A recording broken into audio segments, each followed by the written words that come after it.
meus queridos alunos.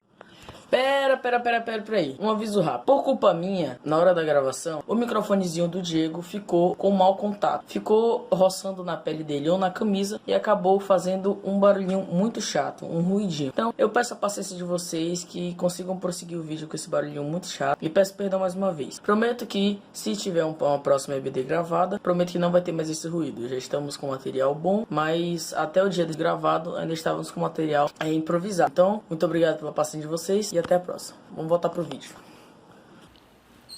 Bom dia, meus amados. Estamos dando sequência ao livro de Esdras, como nós temos estudado nos últimos domingos. Nós estamos estudando hoje capítulo 7, o capítulo que vocês já leram na casa de vocês, capítulo 7 e 8, que nos vai ser apresentado o personagem que dá o nome do livro. Nós vamos conhecer o sacerdote Esdras e como ele foi importante para a história de Israel e para a história da redenção, do qual Cristo é o alvo, ele é o ápice. Sobre o livro de Esdras, nós temos que ver a questão que ele é apresentado no capítulo 7, a partir do capítulo 7. Então, como eu falei anteriormente, do capítulo 1 ao capítulo 6, Esdras, ele não estava. O personagem principal desses capítulos era Zorobabel, o governador Zorobabel, que liderou o povo no retorno, no primeiro grupo, na primeira caravana de retorno do exílio, e iniciou e concluiu a reconstrução do templo, que ficou conhecido como Templo de Zorobabel. O primeiro templo do Senhor ele é conhecido como Templo de Salomão, e nós temos o segundo templo, que é o de Zorobabel, que vai ser o mesmo do qual Herodes ele vai fazer reformas e ampliações sobre esse templo. Então, que nós possamos aprender hoje sobre quem foi Esdras. Mas, antes disso, vamos fazer uma pequena recapitulação sobre Zorobabel e sua importância. Zorobabel, ele foi o líder dos remanescentes. Capítulo 2 de Esdras, ele vai mostrar Zorobabel como aquele que governou Jerusalém e Judá logo que retornaram do exílio. Zorobabel, ele lançou os fundamentos do novo templo, retornando do exílio pelas ordens de Ciro, conforme nós já estudamos. Zorobabel, ele foi muito sábio e prudente em conduzir a construção e a obra de reforma, reconstrução do novo templo, e ele cuidou de preservar que tudo fosse feito conforme a lei do Senhor. Tudo fosse feito dentro dos padrões de pureza de Deus. Tanto é que, mesmo vindo construtores de outro povo, os levitas e os sacerdotes eles estavam continuamente supervisionando a obra, para que ninguém pudesse ali profanar ou fazer algo que fosse desrespeitoso ao Senhor e à sua aliança. Zorobabel, então, ele preservou a santidade do novo templo, e a gente viu no capítulo 4 que, mesmo sendo perseguido, mesmo sofrendo opressões pela sua perseverança e sua fidelidade, Zorobabel permaneceu firme, e mesmo isso o prejudicando, como a gente viu aí, por 16 anos. Zorobabel, no devido tempo, ele teve a oportunidade de testemunhar sobre a justiça e a misericórdia de Deus. O que aconteceu? 16 anos depois, troca-se o reino. Dário, Zorobabel recebe a oportunidade de prestar um relatório a Dário, o rei Dário, que governava a Pérsia, sobre o porquê que eles estavam reconstruindo o templo. E Zorobabel testemunha sobre o que Deus fez com o povo de Israel, sobre sua justiça, e testemunha também sobre a misericórdia de Deus sobre o seu remanescente fiel, o povo de Judá, que foi o que Deus fez, trazendo o povo de volta do exílio através do decreto de Ciro. E, para a alegria do Senhor, para a glória de Deus, Zorobabel ele pôde finalizar a construção do segundo templo. Então, Zorobabel foi aquele que iniciou e aquele que completou a obra do templo. Tudo isso nós já vimos até esse presente aula. Hoje nós vamos dar continuidade, na verdade a gente vai descobrir que entre o capítulo 6 e o capítulo 7 há um intervalo de aproximadamente 60 anos. Todos me acompanhem, por favor, em Esdras, capítulo 7. E Esdras, capítulo 7, ele começa como? Esdras, capítulo 7, ele diz o quê? Depois destas coisas. Ou na versão revista atualizada, passado essas coisas. Damos um salto de 60 anos, em 458 a.C. Somos apresentados a um homem chamado Esdras. Durante o reinado, verso 1 do capítulo 7, de Artaxerxes, rei da Pérsia, havia um homem chamado Esdras. Havia um homem chamado Esdras. O nome Esdras, o seu significado, ele está relacionado à palavra hebraica ajuda, ou socorro, ou amparo. E os 10 primeiros versículos do capítulo 7, eles vão descrever quem é Esdras, tanto da questão da sua vocação, como da sua origem, como um resumo do início do seu ministério. Então eu queria que os irmãos lessem comigo Esdras, capítulo 7, nós vamos ver os primeiros 10 versículos. Mas antes eu gostaria de orar para que nós pudéssemos pedir orientação do Senhor para esse momento. Pai querido, eu te agradeço pela tua palavra, que é viva, que é eficaz e que tem, Deus, nos acrescentado mais do conhecimento de Ti, de quem Tu és e nos revelado, Deus, sobre Tua vontade para nossas vidas. Que Tu continue a cumprir Teu propósito para nós, continue a nos conduzir e que hoje nós sejamos acrescentados de Ti, conhecendo a história do sacerdote Esdras e sobre como o Senhor o conduziu, o preparou e o escolheu para a Sua obra, Deus. Que Tu venha estar nos abençoando, Deus. Nós Te agradecemos pela Tua palavra e que ela fale nesse momento as nossas vidas. Em nome de Teu Filho amado Jesus Cristo. Amém. Esdras capítulo 7, verso 1. Me acompanhem aí na Bíblia de vocês. Depois dessas coisas, durante o reinado de Artaxerxes, rei da Pérsia, havia um homem chamado Esdras. Era filho de Seraías, filho de Azarias, filho de Ilquias, filho de Salum, filho de Zadok, filho de Aitube, filho de Amarias, filho de Azarias, filho de Meraiote, filho de Zeraías, filho de Uzi, filho de Buqui, filho de Absuá, filho de Finéias, filho de Eleazar, filho do sumo sacerdote Arão.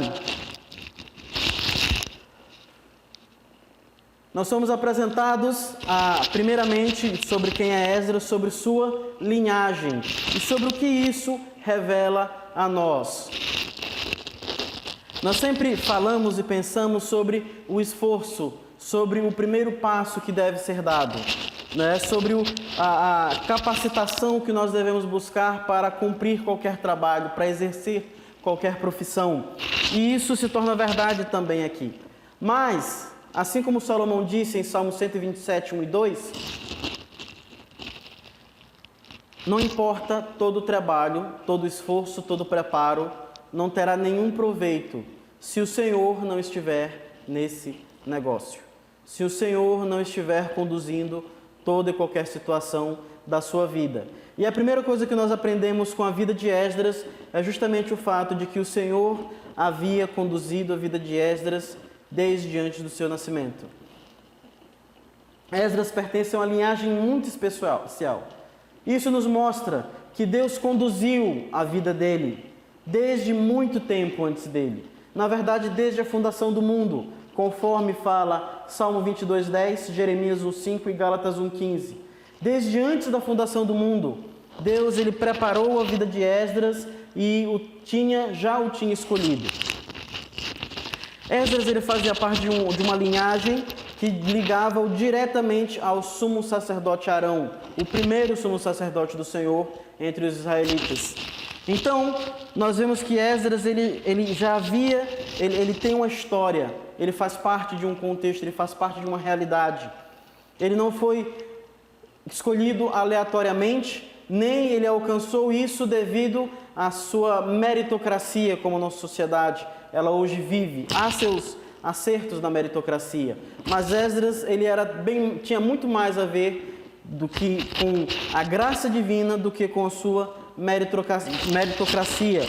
Nós vemos nos nomes dos ancestrais de Esdras e é esse o ponto importante do nome dos seus ancestrais, justamente o fato de que Deus sempre preservou em cada geração remanescentes fiéis. Deus sempre preservou em cada geração, mesmo tendo um povo só seu, que era o povo de Israel, mesmo tendo uma tribo que tinha sido separada para o serviço sacerdotal, que era a tribo de Levi, e mesmo tendo um clã, que era o clã que deveria assumir o sacerdócio, que era justamente os descendentes de Arão. Esses, em alguns momentos da história, eles não permaneceram fiéis, mas Deus sempre chamava e escolhia e preservava aqueles que permaneceriam fiéis. E eu quero fazer aqui um recorte de alguns nomes que temos aqui na linhagem de Esdras, que mostram essa bondade do Senhor em sempre conduzir a vida de seus remanescentes fiéis. E o primeiro nome que nós vamos tratar é justamente o nome da tribo de Levi. Esdras, ele era membro da tribo de Levi. E o que isso tem a ver com o fato de Esdras ter sido escolhido, preparado e conduzido por Deus, mesmo em tempos difíceis? A questão é que os levitas, a tribo de Levi, em um determinado momento da sua história, eles também tiveram que fazer uma escolha. Em meio à corrupção da sua geração, eles foram convocados por Deus a escolherem entre fazer a vontade dos homens, entre ser pelos homens e ser por Deus. Vamos abrir lá em Êxodo, capítulo 32, verso 25. O que acontece nesse capítulo de Êxodo 32 é justamente aquele famoso evento em que Moisés está no Monte Sinai, recebendo as instruções do Senhor, e passado algum tempo o povo desiste. Eles tinham há menos de 30 dias acabado de fazer uma aliança com o Senhor, e eles desistem. Na verdade, há pouco mais de 30 dias. Eles desistem. E eles chamam Arão, e eles pressionam Arão e dizem: Arão, prepara um ídolo para nós, porque esse Moisés, nós não sabemos o que se aconteceu com ele na montanha. Então Arão constrói o bezerro de ouro. E Deus, em sua indignação, envia Moisés de novo, e ele desafia Moisés a descer, e ele ordena que Moisés desça e exorte o povo e puna o povo. E Moisés, ele desce, ele proclama o juízo de Deus para o povo, e ele ordena que o povo faça uma escolha. No verso 25, ele vai dizer assim: Moisés viu que o povo... Êxodo 32, capítulo 25, verso 35. Moisés viu que o povo estava desenfreado e que Arão o tinha deixado fora de controle, tendo se tornado objeto de riso para os seus inimigos. Então ficou em pé à entrada do acampamento e disse: quem é pelo Senhor, junte-se a mim. E o que aconteceu? Todos os levitas se juntaram a ele. Então os levitas, nesse momento, eles fizeram uma escolha de fazer a diferença em sua geração. E o resto do texto vai dizer que os levitas foram desafiados e foram convocados a cada um exercer o juízo de Deus sobre o próprio povo de Deus. Então, cada levita matou o seu vizinho, seu amigo, o seu irmão. E assim eles se consagraram, eles se separaram ao Senhor. Esdras fazia parte de uma tribo que havia escolhido ao Senhor ao invés do mundo. Havia escolhido ao Senhor ao invés dos homens. Havia escolhido ao Senhor ao invés da idolatria. Esdras, ele tem um exemplo dentro da história do seu povo, do seu clã e da sua tribo, de que ele havia se separado. O próximo personagem que é de grande destaque na linhagem de Esdras é justamente o neto de Arão, o sacerdote Finéias. Vamos dar um salto lá para Números capítulo 25. E por que Finéias se destaca entre os seus irmãos e entre a sua geração? Capítulo 25 ele vai descrever um outro evento em que Israel havia pecado. Capítulo 25 vai dizer da adoração num local chamado Baal Peor. era uma região dentro dos territórios ao qual os israelitas estavam passando em sua peregrinação. E Balaão, um vidente, um bruxo, um mago pagão, ele havia conduzido os midianitas, as mulheres midianitas, a seduzirem os israelitas enquanto eles estavam ali no meio deles. Então os israelitas se corromperam e começaram a adorar a Baal-Peor ali, e o culto a Baal-Peor era um culto repugnante. O culto a Baal-Peor ele era baseado em promiscuidade sexual. E Deus, mais uma vez, derramou juízo sobre o povo e derramou sua ira sobre o povo. Então todos começaram a sofrer da ira de Deus. Números capítulo 25, verso de 1 ao 4 vai falar isso. E no capítulo 6 do capítulo 25, nós vamos ver justamente o momento em que Finéias se destaca entre a sua geração. Nós vamos ver que Finéias, ele se separa, ele se consagra. Nós vamos ver no capítulo 6 um israelita. Ele, mesmo vendo todos os seus compatriotas morrerem, mesmo vendo todos os seus compatriotas perecerem pela ira de Deus, ele pega uma mulher midianita e ele a leva para a sua tenda, dentro do acampamento do Senhor. E ele começa a ter relações com essa mulher. Vejam o verso 6. Um israelita trouxe para casa uma mulher midianita, na presença de Moisés e de toda a comunidade de Israel, que choravam à entrada da tenda de encontro. Quando Finéias, filho de Eleazar, neto do sacerdote Arão, viu isso, apanhou uma lança, seguiu o israelita até o interior da tenda e atravessou os dois com a lança. Atravessou o corpo do israelita e da mulher. Então cessou a praga contra o Senhor, mas os que morreram por causa da praga foram 24.000. E o Senhor disse a Moisés, verso 10 do capítulo 25.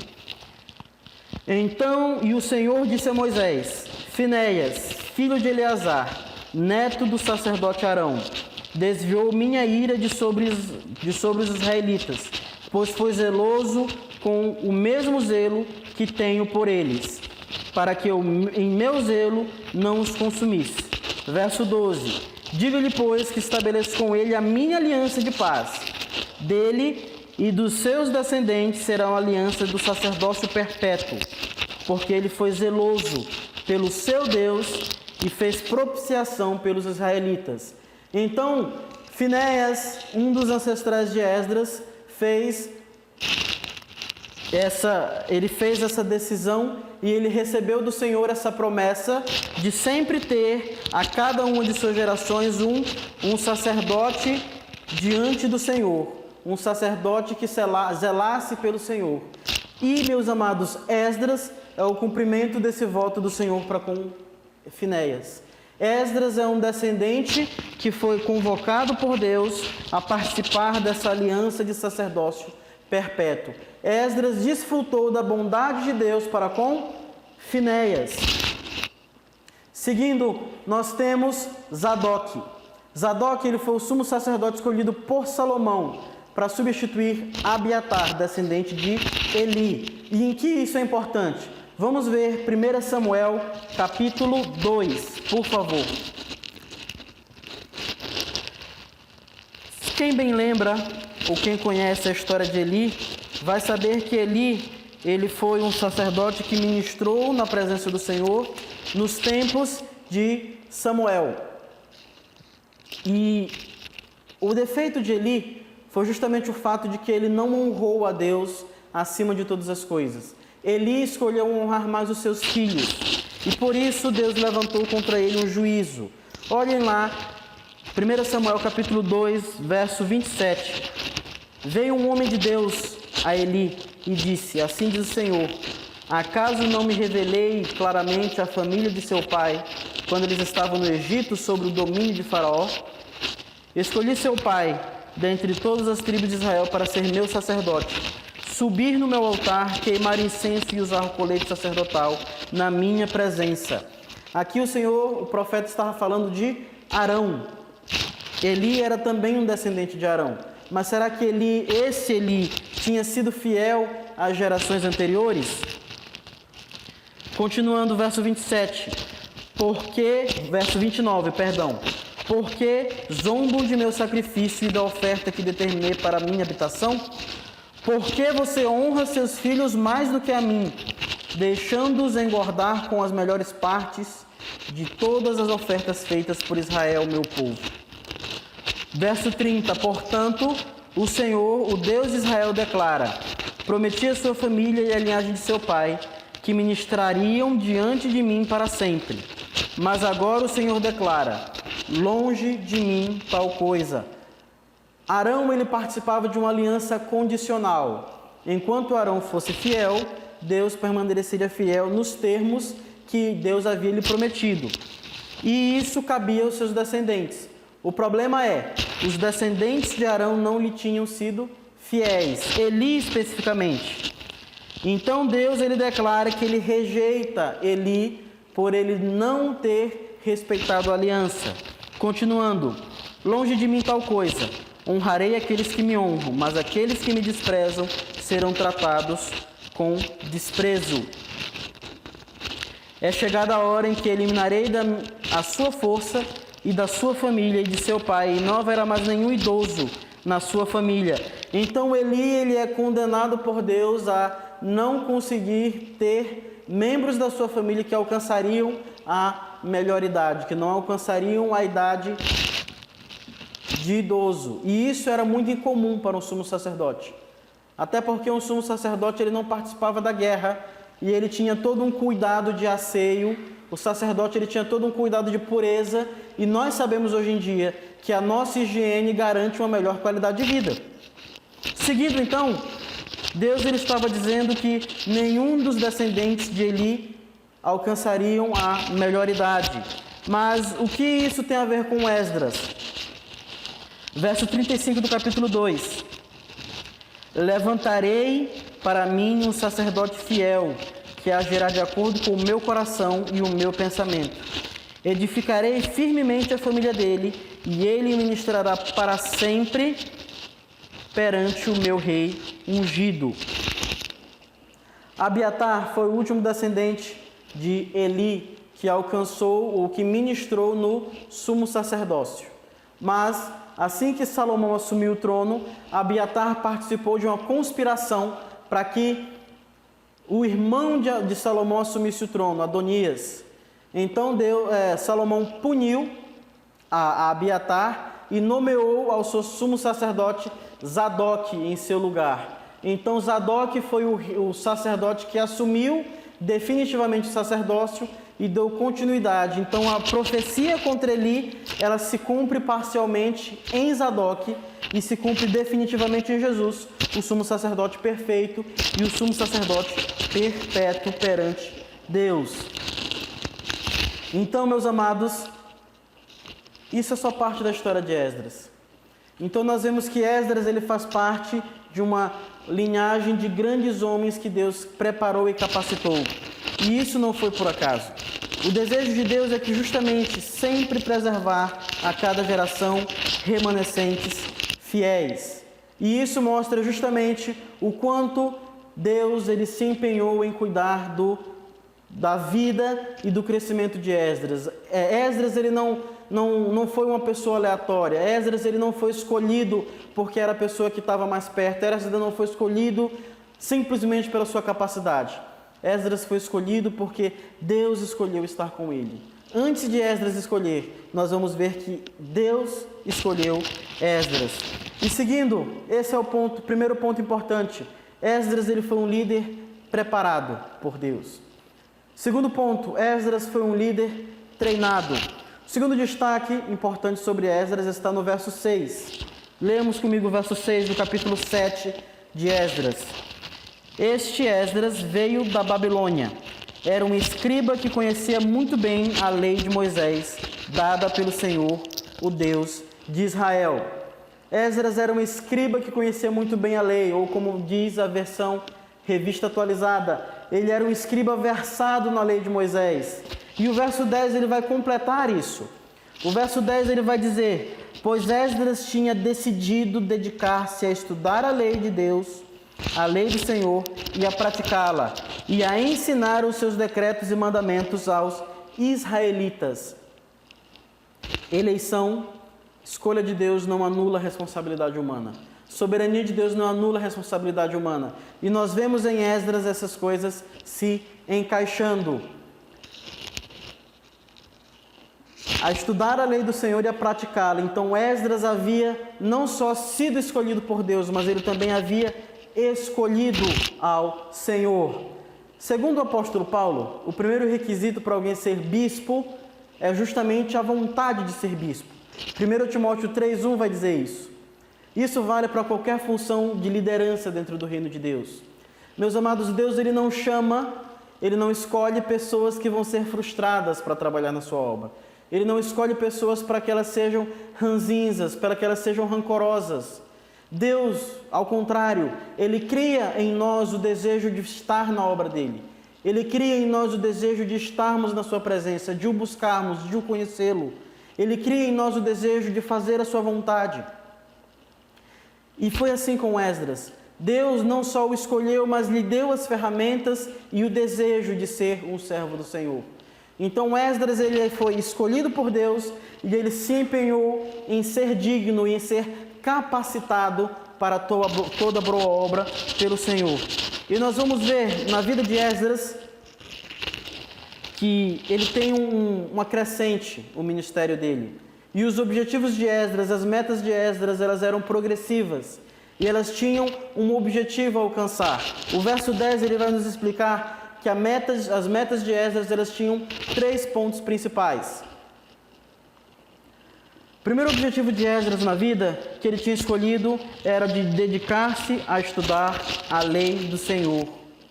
Esdras ele desejava conhecer a vontade de Deus, conhecer a Deus e compreendê-la. Então Esdras ele buscou por muitos anos da sua vida e nós vamos observar, por exemplo, que já nos é apresentado o Esdras adulto. Nos é apresentado o Esdras, o escriba versado na lei. Mas foram anos necessários para que Esdras se tornasse apto, para que ele fosse capacitado. Anos de dedicação do mesmo, anos de preparo do mesmo para poder participar da obra do Senhor. E o segundo objetivo de Esdras, ao entender as Escrituras, traz a nós um compromisso. E qual é esse compromisso? Aquele que entende as Escrituras, entende a palavra de Deus, ele adquire o compromisso de praticá-la, de exercitá-la, de cumpri-la. Então, mas percebam que Esdras ainda está na sua esfera pessoal. Ele estava estudando para que ele entendesse e ele estava estudando para que ele praticasse em sua vida. Mas era aí que terminava o ministério de Esdras? De forma alguma. O real desejo de Esdras, o alvo de Esdras era ensinar a palavra de Deus ao povo de Deus. Esdras tinha o desejo e o anseio de que o povo de Deus conhecesse os decretos e a vontade de Deus. Mas para isso ele precisava estudar, compreender e praticar na vida dele mesmo. E esse é um pequeno resumo de quem é o nosso personagem. Nós vemos que Esdras, ele vem de uma linhagem muito especial, uma linhagem de qual Deus tinha preparado e Deus estava preparando. E Esdras também havia escolhido, havia decidido fazer parte da história dessa linhagem, se destacar em cumprir a vontade do Senhor dentro daquilo que Deus tinha colocado no seu coração. E nós vamos ver agora o relato de como foi a convocação de Esdras pelo rei Artaxerxes até a sua chegada em Jerusalém. E o objetivo desse texto, o objetivo desse relato é justamente comprovar tudo que nós acabamos de ver. O objetivo disso é justamente nos mostrar que Esdras era essa pessoa que conhecia a palavra de Deus, que praticava a palavra de Deus dentro da sua própria vida e que tinha o desejo de ensinar aos outros a palavra do Senhor. O nosso herói foi nos apresentado. Vemos o relato de sua jornada de fé em direção à Terra Prometida, que tratam de evidenciar o homem de Deus que acabamos de ver na nossa descrição. Novamente eu queria destacar 2 coisas. Primeira coisa, Deus escolheu Esdras e Deus estava com Esdras. Segunda coisa, Esdras tinha procurado ter um caráter aprovado. Em consequência de conhecer a Deus, ele tinha gerado em seu coração um compromisso de praticar a palavra de Deus. E aonde isso nos leva? Nós vamos ver um pouco agora. A história de Esdras começa com sua convocação pelo rei Artaxerxes. Vamos ver comigo o capítulo 11, por favor. Esta é uma cópia da carta que o rei Artaxerxes entregou ao sacerdote e escriba Esdras, conhecedor dos mandamentos e decretos do Senhor para Israel. Então Esdras ele é apresentado, ele era conhecido por o rei Artaxerxes como alguém que conhece os mandamentos e os decretos de Deus para Israel. Esdras tinha se tornado, devido a isso, notório e conhecido dentro da corte de Artaxerxes. Artaxerxes vai dizer que não só o rei estava lhe enviando por uma vontade de sua soberba e de sua soberania, mas o rei contava com o apoio de seus 7 fidalgos, seus 7 conselheiros. Então Esdras ele era bem conhecido e bem respeitado dentro da corte do Império Persa. Esdras ele foi escolhido para dar ordens à região a leste do Eufrates. Como eu já falei, era uma região extensa, era uma região que tinha várias satrapas ou províncias, como nós podemos dizer. Satrapias ou províncias, como nós podemos dizer. Então Esdras ele recebeu do rei Artaxerxes a autoridade para ordenar e determinar coisas sobre todas essas províncias.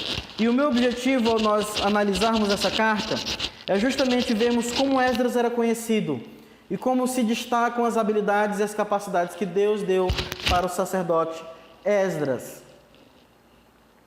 A convocação de Esdras o colocava como alguém que se destacava dentre os demais, alguém que era notório, como eu já disse. E eu queria destacar apenas 3 coisas sobre Esdras que nós vemos simplesmente na leitura de sua carta. A primeira coisa, Esdras tinha capacidade de liderar o povo de Deus. Esdras havia sido preparado por Deus e havia escolhido trabalhar em favor do povo de Deus. E como nós vemos isso? Verso 13. Verso 13, Artaxerxes fala para Esdras: estou decretando que qualquer israelita em meu reino, inclusive dentre os sacerdotes e levitas, que desejar ir a Jerusalém com você, poderá fazê-lo. Você está sendo enviado pelo rei e por seus 7 conselheiros para fazer uma investigação em Judá e em Jerusalém a respeito da lei do seu Deus que está nas suas mãos. Esdras havia sido enviado por Artaxerxes para ensinar e conhecer e investigar mais a lei do Senhor. Esdras ele é conhecido nessa carta pela sua capacidade de administrar os recursos que lhe foram confiados. Verso 15. Além disso, você levará prata e o ouro que o rei e seus conselheiros voluntariamente ofereceram ao Deus de Israel, cuja habitação está em Jerusalém. Além de toda a prata e de todo o ouro que você receber da província da Babilônia, como também as ofertas voluntárias do povo e dos sacerdotes para o templo de Deus deles em Jerusalém. Com esse dinheiro, compre novilhos, carneiros, cordeiros e o que for necessário para as suas ofertas de cereal e de bebida, e sacrifique-os no altar do templo do seu Deus em Jerusalém. Você e seus irmãos poderão fazer o que acharem melhor com o restante da prata e do ouro, de acordo com a vontade do seu Deus. Entregue ao Deus de Jerusalém todos os utensílios que foram confiados a você para o culto no templo do seu Deus, e todas as demais despesas necessárias com relação ao templo de seu Deus serão pagas pelo tesouro real. E Artaxerxes não só dá toda essa riqueza e todo esse recurso para Esdras, mas o que ele faz também? 21 do capítulo 7. Agora eu, rei Artaxerxes, ordeno que a todos os tesoureiros do território situado a oeste do Eufrates que forneçam tudo o que lhes for solicitar o sacerdote Esdras, escriba da lei do Deus dos céus. até 3,5 toneladas de prata, 100 tonéis de trigo, 10 barris de vinho e 10 barris de azeite de oliva, e sal à vontade. Tudo o que Deus dos céus tenha prescrito que se faça com presteza para o templo de Deus dos céus, para que a sua ira não venha contra o império do rei e dos seus conselheiros. Saibam também que vocês não têm autoridade para exigir impostos, tributos ou taxas de nenhum sacerdote, levita, cantor, porteiro, servidor do templo e de nenhum dos que trabalham nesse templo de Deus. Artaxerxes tinha total confiança que Esdras usaria bem o acesso que foi lhe dado ao tesouro real. Esdras era alguém de confiança, Esdras era alguém que inspira confiança. E um dos requisitos fundamentais para ser um bom líder diante de Deus é justamente o ser irrepreensível. Nós já falamos isso na nossa sala do livro de Esdras e Neemias. Nós já falamos da necessidade do líder ser alguém, do pastor, do líder de ministério, ser alguém que inspira confiança, ser alguém que as pessoas olham e elas sentem vontades de serem melhores como aquela pessoa. E eu não estou dizendo que nós estamos enaltecendo aqui homens, mas o que eu estou dizendo é, Esdras era alguém que apontava para Deus. E assim como nós também devemos ser alguém que apontamos para Cristo. Um líder aprovado, um líder que Deus usa, é um líder que aponta para Deus. E a terceira coisa é justamente, e eu errei, porque na verdade tem mais 4, tá? Tem mais uma. Sua capacidade de capacitar pessoas à liderança. Verso 25. E você, Esdras, com a sabedoria que Deus lhe deu, nomeie magistrados e juízes para ministrarem a justiça a todo o povo do território situado a oeste do Eufrates, e a todos os que conhecem a lei do seu Deus. E aos que não conhecem, você deverá ensiná-las. Esdras estava recebendo aqui a carta branca para que ele pudesse pregar a palavra de Deus em toda a região onde ele estivesse. E ele estava autorizado a capacitar liderança também a fazer o mesmo.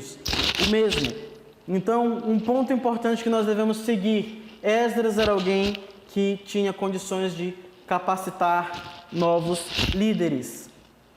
E acima de tudo, vemos em Esdras um discernimento de ver a boa mão de Deus sobre ele e o seu compromisso de honrar a Deus. Verso 27. E aqui nós vemos pela primeira vez o próprio sacerdote falando.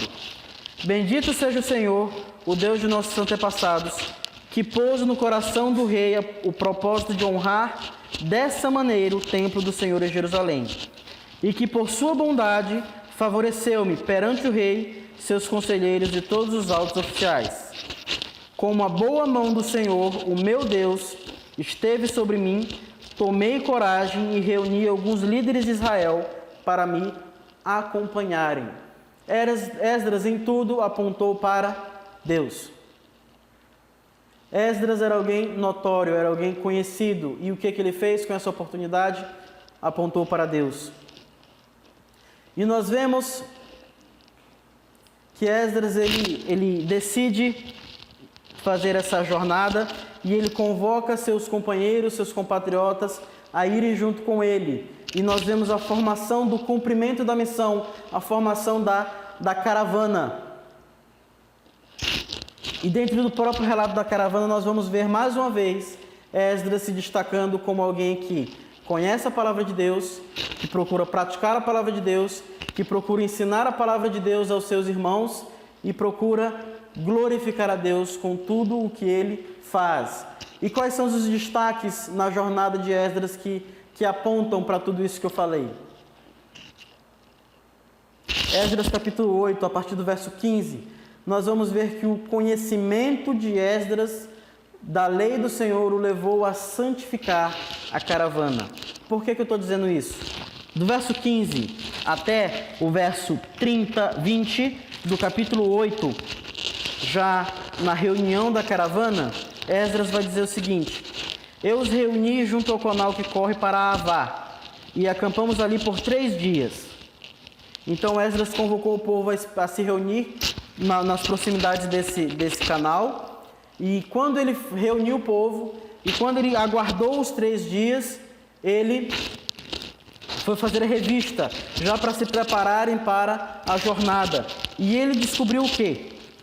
Ele descobriu, quando ele foi passar a revista sobre os sacerdotes, que não havia nenhum levita. E qual o problema? Vocês lembram qual é o problema? Quem bem lembra vai saber que somente os levitas poderiam carregar as coisas consagradas.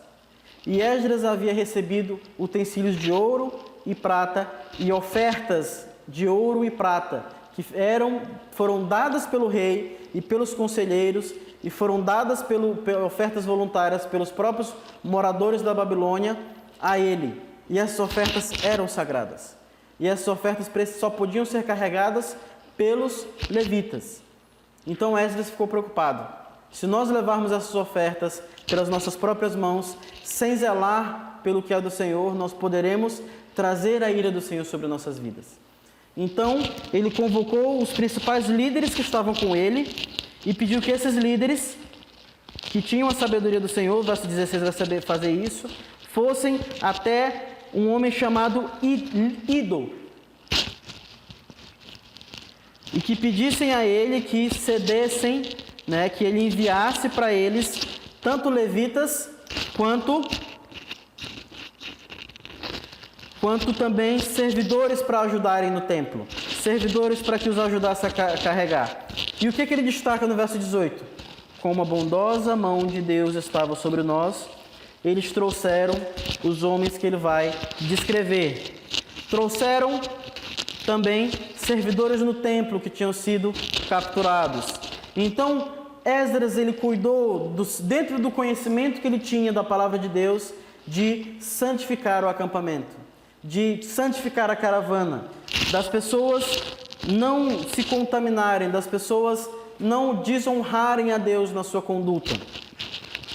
O verso 24, ele vai dizer ainda que, passada a revista, passado o jejum, que nós vamos ver logo mais, eles pesaram todas as ofertas de prata e ouro e todos os utensílios de prata e ouro que o rei e seus conselheiros estavam lhe dando, e ele, após terem pesado, ele entregou na mão dos levitas e disse: essas ofertas, verso 28, eu lhes disse, tanto vocês como esses utensílios estão consagrados ao Senhor.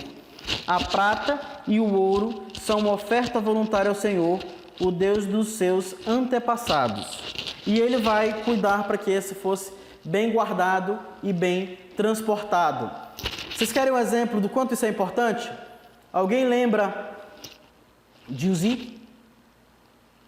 Alguém lembra de Davi pegando a arca do Senhor lá na casa do homem que estava guardada há anos? Alguém lembra do que aconteceu por eles estarem carregando a arca do Senhor de forma indevida, dentro de uma carroça, sem que os levitas tivessem carregado? A pessoa displicentemente tocou na carroça, na arca do Senhor, e ele morreu. Essa era a preocupação de Esdras. Então Esdras, dentro do seu conhecimento da palavra de Deus, ele zelou de santificar as vidas que estavam ali com ele e as coisas que estavam ali sobre sua responsabilidade. Próximo ponto importante: o conhecimento que Esdras tinha de Deus o levou a conduzir a caravana em quebrantamento e a depender de Deus para a viagem. Verso 21 do capítulo 8. Ali, junto ao canal de Ahavá, proclamei jejum para que nos humilhássemos diante do nosso Deus e lhe pedíssemos uma viagem segura para nós e nossos filhos e com todos os nossos bens. Ele vai dizendo por que ele fez isso. Tive vergonha de pedir soldados e cavaleiros ao rei para nos protegerem dos inimigos na estrada, pois tinha-lhe dito: a mão bondosa do nosso Deus está sobre todos os que o buscam, mas o seu poder e sua ira são contra todos os que o abandonam. Por isso jejuamos e suplicamos essa bênção ao nosso Deus, e ele nos atendeu. É interessante que a atitude fiel de um servo de Deus, ela é tanto ela é tanto didática como ela é prática. Então Esdras ele estava ensinando ao povo o que era santidade e o que era depender de Deus. Então, como ele tinha dito para Artaxerxes, a mão bondosa de Deus está com os que o buscam, Artaxerxes poderia muito bem, os seus conselheiros poderiam muito bem dizer: como você diz que a mão de Deus está com os que o buscam, sendo que você precisa da nossa proteção? Então, ele se viu desafiado. E isso, meus irmãos, é o desafio que todos nós sofremos todos os dias, desafiados a depender e a confiar do Senhor. Tomamos todas as medidas para nos proteger, tomamos todas as medidas para ter segurança, mas a segurança verdadeira, ela sempre vem do Senhor e ela sempre vem da dependência de Deus. O conhecimento que Esdras tinha de Deus levou a depender do Senhor. Verso 22 mostra isso. Ele conhecia Deus e ele mostrou o conhecimento que ele tinha de Deus para Artaxerxes, para os conselheiros de Artaxerxes e para o povo. E nesse momento ele se viu desafiado a praticar aquilo que ele tinha mostrado. Por último, a boa mão de Deus estava sobre Esdras e a caravana e os levou a ter sucesso em sua missão. O capítulo 8 termina justamente com Esdras saindo de Avá no segundo dia do primeiro mês, saindo da Babilônia, e eles chegando em Jerusalém 5 meses depois, mostrando com isso a boa mão do Senhor. Essa era uma viagem bem comum, essa era uma viagem mais longa, essa era uma viagem que demoraria um pouco mais. Mas Deus estava com eles de uma forma tão maravilhosa que eles puderam chegar em segurança e cumprirem tudo aquilo que Deus tinha para eles. Eu queria terminar de ler aqui, mas nós vamos concluir, meus irmãos. O termo a boa mão do Senhor, ou a boa mão de Deus, ele aparece num total de 6 vezes no capítulo 7 e no capítulo 8. O relato de Esdras nos leva a refletir sobre justamente a tensão, soberania de Deus versus responsabilidade humana. Por um lado, vemos que a boa mão do Senhor estava com Esdras, que Deus estava cuidando de Esdras. Ao mesmo tempo, vemos Esdras fazendo um compromisso de buscar entender, viver e praticar a vontade de Deus na sua vida. Ambos encontram harmonia na vida de Esdras, tanto a soberania de Deus como a responsabilidade de Esdras em respeitar e honrar a aliança de Deus. O meu desejo é que nós aprendamos com a vida de Esdras a buscar a mesma harmonia, depender da soberania de Deus, mas também honrá-lo com nossas vidas. Então, um desafio prático. Como é que nós podemos dizer que as outras pessoas que nós devemos honrar e respeitar nossas autoridades e nós somos diariamente desafiados a desrespeitá-los, a desobedecê-los? Como é que nós devemos ensinar que a família é o basilar é a base da sociedade e nós não temos dentro das nossas famílias estruturadas, famílias pais que honram seus filhos, famílias pais que cuidam de seus filhos, famílias de filhos que cuidam de seus pais. Então nós devemos refletir, meus amados, sobre como Deus tem sido bom conosco, sobre como a boa mão de Deus está conosco, mas também nós devemos refletir o que nós devemos fazer para honrar e glorificar a Deus com nossas vidas. Amém? Deus os abençoe e que nós tenhamos uma semana abençoada. Senhor Deus, eu venho te agradecer por tudo que Tu nos ensinou. E que nós venhamos, Deus, assim como Esdras, a aprender da Tua vontade, a buscar a Tua vontade, a praticar nossa vontade na nossa própria vida. E quando nós, Pai amado, tivermos a oportunidade, ensinar da Tua vontade, Deus, para os homens, ensinar da Tua vontade para a Tua própria igreja, ensinar a Tua vontade, Deus, para aqueles que estão perdidos. Mas que nós vivamos a Tua vontade, Deus, assim como Esdras viveu e foi honrado por Ti no relato da história dele. Eu te agradeço por tudo, em nome do Teu Filho amado Jesus Cristo. Amém.